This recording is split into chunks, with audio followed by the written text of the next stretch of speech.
Hello everyone. आज हम start कर रहे हैं यूनिट 1 इलेक्ट्रोस्टैटिक्स का लेसन नंबर 7 जिसमें हमें गॉस लॉ पढ़ना है। उससे पहले हम एक इलेक्ट्रिक फील्ड एट इक्वेटर की डेरिवेशन पूरी कर देते हैं। मैंने यहाँ पे डायग्राम पहले ही बना लिया है। इसका डायग्राम थोड़ा कॉम्प्लिकेटेड है तो थोड़ा ध्यान से पहले डायग्राम समझते हैं। हमने क्या किया, यहाँ पे एक माइनस क्यू चार्ज लिया, यहाँ पे एक प्लस क्यू चार्ज लिया। अब ये क्या होगा, यहाँ पे जो चार्ज है वो तो है क्यू नॉट। अब Q naught as a positive charge positive positive को रिपेल करेगा।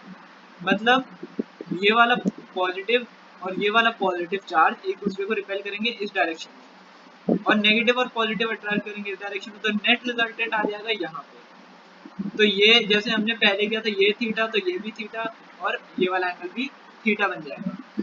अब हम इसे कंपोनेंट्स में डिवाइड करेंगे। तो फॉर दिस वन ये हो जाएगा E plus Q sine theta और E plus Q cos theta, और for negative charge it will be E minus Q cos theta और E minus Q sine theta. अब ये देखिए, minus Q plus Q sine theta और minus Q sine theta तो cancel out हो जाएंगे, और E plus Q cos theta और E minus Q cos theta ये दोनों सेम डायरेक्शन में होने की वजह से ऐड हो जाएंगे। ये इसका डायग्राम इतने तक। आगे हमने मेजरमेंट्स ले रखी हैं। ये वाला जो ये आर है, ये कैपिटल आर है, ये स्मॉल आर है, ये पूरा 2a है, तो इतना बचेगा a। डायग्राम यहाँ पे आपने समझ लिया होगा। अब हम इसी के बेसिस पे अपनी डेरिवेशन स्टार्ट करते हैं। ये डायग्राम आप नोट कर लीजिएगा क्योंकि मैं नीचे डेरिवेशन करूंगा तो ये डायग्राम थोड़ा हट जाएगा। अब यहाँ पे डेरिवेशन स्टार्ट करते हैं। फिगर से हमने देखा कि माइनस क्यू और plus Q sine theta components of electric field are cancelled. तो ई नेट क्या बनेगा, हमारा ई नेट क्या बनेगा, E plus Q cos theta plus E minus Q cos theta, यही बनेगा। लेकिन अब ई नेट के साथ हम यहाँ पे मैग्नीट्यूड के लिए नेगेटिव साइन का यूज करेंगे। अब हमें पता है कि माइनस क्यू का मैग्नीट्यूड और प्लस क्यू का मैग्नीट्यूड इक्वल है, तो ई माइनस क्यू और ई प्लस क्यू भी इक्वल होंगे। मैग्नीट्यूड, डायरेक्शन की बात नहीं कर रहे हैं, मैग्नीट्यूड की बात कर रहे हैं। अब देयरफॉर ई नेट कितना हो गया, minus of 2 E Q cos theta. अच्छा, यहाँ पे हमने नेगेटिव का साइन लगाया क्यों है?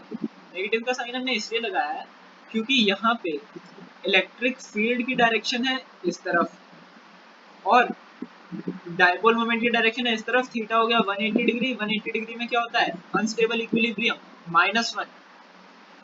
मतलब थीटा 180 डिग्री कॉस के लिए ना, वहाँ पे हमने साइन के लिए पढ़ा था, डायपोल मोमेंट में साइन के लिए। यहाँ पे कॉस थीटा कॉस 180 -1 होता है। थीटा तो हमने यहाँ पे ले लिया, तो इस वाले एंगल को अल्फा ले लेते हैं। इन दोनों के बीच में अल्फा एंगल है, तो कॉस अल्फा, ये अल्फा है 180 डिग्री, तो कॉस अल्फा कितना हो गया, -1 हो गया। इसलिए हमने यहाँ पे माइनस का साइन लिया है। तो अब ई नेट कितना हो जाएगा, हम ई क्यू की वैल्यू पुट कर देंगे, तो minus of 2 into 1/4 pi epsilon naught Q upon R square A upon R, और डायपोल मोमेंट पी कैप। ये क्या हो जाएगा, minus of Q into 2a upon 4 pi epsilon naught R का क्यूब पी कैप। अब लास्ट में हम क्या करेंगे, ये हमारे पास ऐसा डायग्राम था, हाफ ट्रायंगल है, ये आर था, ये था, ये आर था, कैपिटल आर। तो पाइथागोरस थ्योरम से आर की वैल्यू क्या हो गई, R square plus A square, वो हम वैल्यू हम यहाँ पे पुट कर देंगे। तो ये हो जाएगा -1/4 pi epsilon not P P cap, ये 2 क्यू क्या बन गया, dipole moment P cap upon R square plus A square whole to the power 3/2, यही बन गया। अब लास्ट में फॉर्मूला हम लिखें तो क्या बन गया, ये E net is equal to -1/4 pi epsilon not P cap upon P cap upon R square plus A square whole to the power 3/2। अब अगर आइडियल डायपोल की बात करें, यहाँ पे भी एक आइडियल केस है, यहाँ पे 2a टेंड्स टू 0 होगा, a टेंड्स टू 0 होगा, तो यहाँ पे स्पेशल केस में क्या हो जाएगा, ये E net is equal to -1/4 pi epsilon not P P cap upon A तो जीरो हो गया, तो आर स्क्वायर की पावर 3/2, ये हो गया आर क्यूब। ये आ गया हमारे पास स्पेशल केस, और ये हमारे पास बेसिक फॉर्मूला है। आई होप आपको ये समझ आ गया होगा। अब हम मेन अपना स्टार्ट करते हैं गॉस थ्योरम। गॉस लॉ हमें क्या कहता है? गॉस लॉ पढ़ने से पहले हमें एक चीज और जाननी है, वो है इलेक्ट्रिक फ्लक्स। इलेक्ट्रिक फ्लक्स क्या होता है?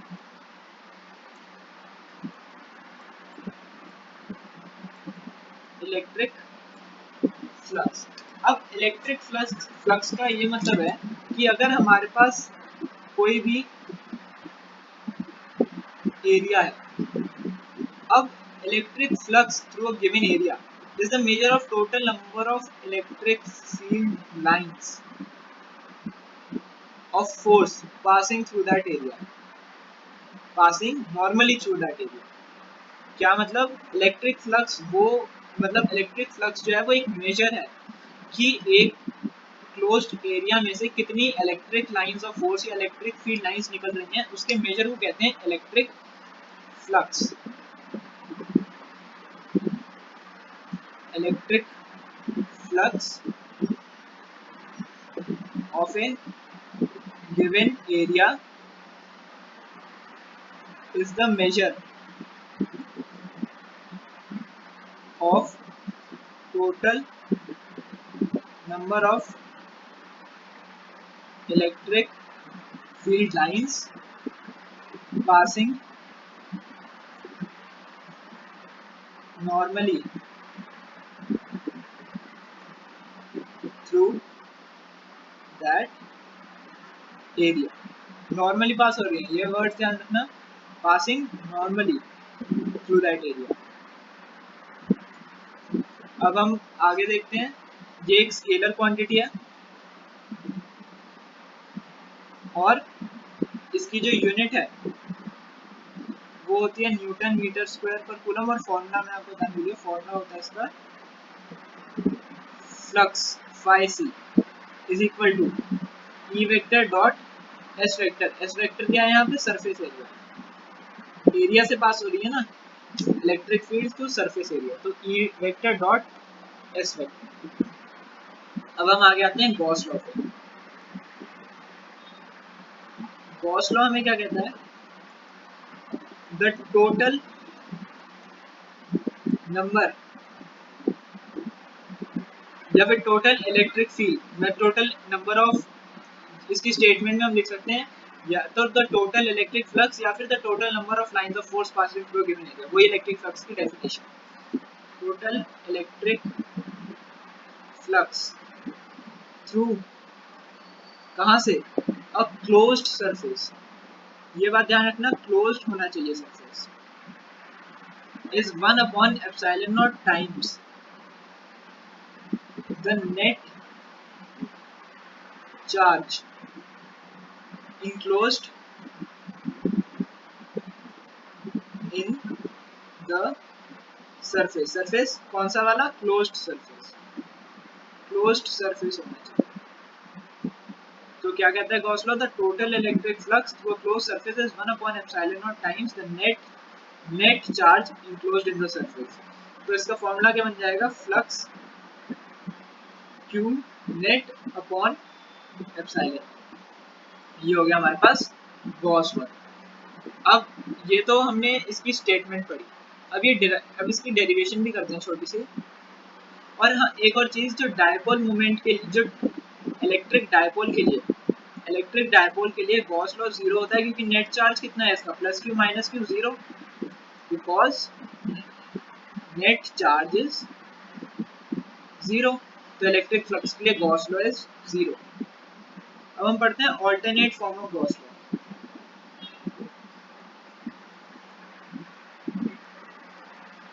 Alternate form of Gauss law में क्या है? एक क्लोज्ड सरफेस है, हमने उसका एक छोटा सा सरफेस एरिया ले लिया ds। अब इससे इलेक्ट्रिक फील्ड और ये स्मॉल एरिया थीटा क्या है? 0 डिग्री, दोनों सेम डायरेक्शन में मूव कर रहे हैं। क्यू नेट, इसका नेट चार्ज, तो फ्लक्स कितना होगा? Integration of, closed integration of D phi, मतलब closed integration of E dot ds मतलब फ्लक्स सी क्या हो गया 1/एप्सिलॉन नॉट क्यू नेट, मतलब ये दोनों चीजें आपस में इक्वल है, ई डॉट डी एस इक्वल है 1/एप्सिलॉन नॉट क्यू नेट। ये बात आप ध्यान रखिएगा क्योंकि आगे अभी इसकी गॉस लॉ की 3 डेरिवेशंस हैं और उन तीनों डेरिवेशंस में इस वाली प्रॉपर्टी का बहुत यूज होगा। अब डेरिवेशन स्टार्ट करते हैं, ये तो हमने बेसिकली पढ़ा।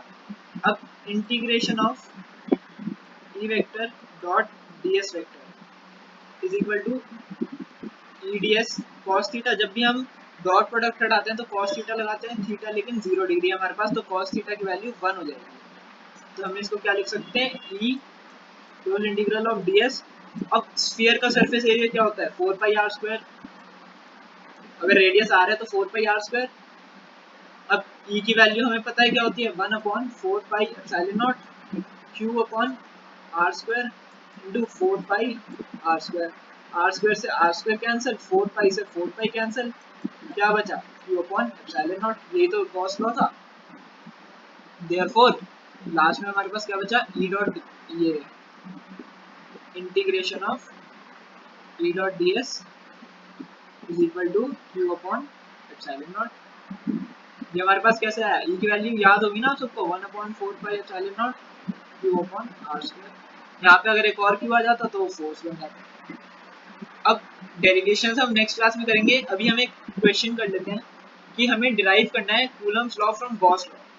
क्या क्वेश्चन है, derive Coulomb's law from Gauss law. तो हम डिराइव कर लेते हैं। गॉस लॉ क्या कहता है, E vector dot D S vector is equal to, क्या लिख सकते हैं हम इसे, E D S cos theta. Theta तो 0 है तो क्या लिख सकते हैं, E D S E 4 pi R square. ये तो वही है जो अभी हमने ऊपर करा, इतना पार्ट तो वही है। अब आगे हम देखते हैं फ्रॉम गॉस लॉ। ये देखिएगा कि ई dot D S is equal, E dot D S जो है फ्लक्स जो है वो ई डॉट डी एस के इक्वल है।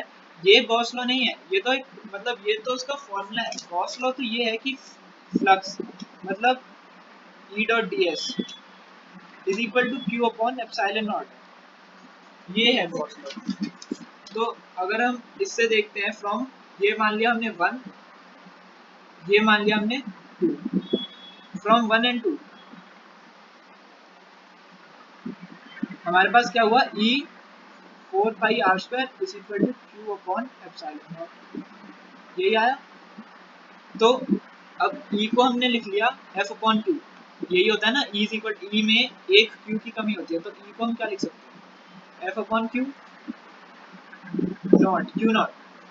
दूसरा चार्ज कौन सा है देखो ना, ये एक क्यू चार्ज है, एक क्यू नॉट चार्ज है। फोर्स निकालनी हो, एफ का फॉर्मूला क्या हो जाएगा 1/4 pi epsilon naught Q Q naught upon R square, और ई क्या होगा 1/4 pi epsilon naught Q upon R square. तो एक क्यू नॉट का फर्क हो गया ना, क्यू नॉट यहाँ पे आ जाए तो वो ई बन जाएगा। तो F upon Q naught is equal to Q upon 4 pi R square epsilon naught. Therefore F is equal to Q Q naught upon 4 pi epsilon naught R square which is equal to coulomb's law. तो ये हमने Gauss law से coulomb's law prove कर दिया। ऐसे ही हम Coulomb's law से भी गॉस लॉ प्रूव कर सकते हैं, जस्ट आपको इसका उल्टा करना है। इससे अब डेरिवेशन अगली क्लास में, एक डेरिवेशन सॉरी एक डेफिनेशन ये लिख लेना, गॉसियन सरफेस। गॉसियन सरफेस क्या होता है, any imaginary neutral closed path, किसी भी इमेजिनरी, ये 3 वर्ड्स याद रखने हैं गॉसियन सरफेस में, यही 3 वर्ड्स हैं, इमेजिनरी न्यूट्रल और closed path is called Gaussian surface. अब डेरिवेशन अब अगली क्लास में करेंगे, 3 डेरिवेशन हैं इसकी, तो तीनों डेरिवेशन हम अगली क्लास में करेंगे। उसके बाद हमारा चैप्टर ऑलमोस्ट खत्म हो जाएगा। ये इलेक्ट्रोस्टैटिक्स का फर्स्ट चैप्टर था, इलेक्ट्रिक फील्ड एंड चार्जेस, वो खत्म हो जाएगा। आई होप आपको ये समझ आ गया होगा। अब नेक्स्ट वीडियो